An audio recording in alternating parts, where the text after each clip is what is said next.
এই হচ্ছে আমাদের কেমিক্যাল বাইকার নাজমুল ভাই, তারপরে জুবায়ের পাঠান ভাই, এরপর হচ্ছে কায়ুম কিন্তু একদম বিছানা থেকে কম্বল তোষক সব উঠাই নিয়ে আসছে।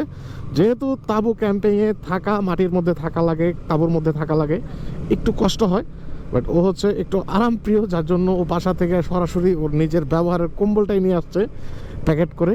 তবে সবচেয়ে ছোট ব্যাগ যিনি নিয়ে আসছে সেটা হচ্ছে দীপু ভাই, কারণ ওনাকে দেখলেই বোঝা যায় যে, দেখেন ওনার ব্যাগটা আমি আপনাদেরকে দেখাই, খুবই সিম্পল ছোট্ট একটা ব্যাগ নিয়ে আসছে, এবং এই ব্যাগের মধ্যে খুব বেশি কিছু নাই, এটা আমি শিওর, কারণ আমার সাথে অ্যাটলিস্ট 2টা ব্যাগ আছে। দীপু ভাই ছোট্ট একটা ব্যাগের মধ্যে কিনে আসছে, উনি ভালো বলতে পারবে। রাত্রে কম্বল টানাটানি করলে ওনার সাথে মারপিট হবে।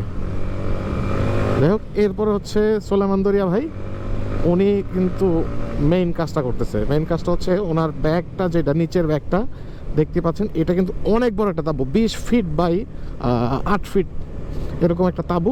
সো এইটা হচ্ছে আজকে আমাদের আস্তানা। হ্যাঁ, সো এই আস্তানার মধ্যে আমি, আমার সাথে আমাদের বাইকার ভাইয়েরা, এবং আমাদের সবার পীর সাহেব সবুজ ভাই, যদিও পীর সাহেব সামনে, পীর সাহেবের আস্তানা বানাবো এটা। সো ওই প্ল্যানিং নিয়ে আমরা সামনে আগাচ্ছি, এবং ওনার ব্যাগের মধ্যে ওনার আদার্স অ্যাক্সেসরিজ, উনি যদি একদিনের ট্যুরেও যায় মিনিমাম 10 দিনের কাপড় চোপড় নিয়ে যায়। এটা হচ্ছে দরিয়া ভাইয়ের স্পেশালিটিস। আর সবুজ ভাই হচ্ছে টাল করে একটা ব্যাগ বানছে, ওনার যদিও কেরিয়ার টেরিয়ার অনেক কিছু লাগানো, বাট উনি ব্যাগটা বানছে বাঁকা কইরা, কারণ উনি হচ্ছে পীর সাহেব। ওনার মুরিদানরা ওনাকে আজকে খাজানা দিবে, হ্যাঁ, মোলাকাত করলে তার সাথে গুরু দক্ষিণা নিয়ে আসবে। আমরা কিন্তু চলে আসছি আমাদের লোকেশনের কাছাকাছি, শুরু হয়ে গেছে কিন্তু গজারিবন।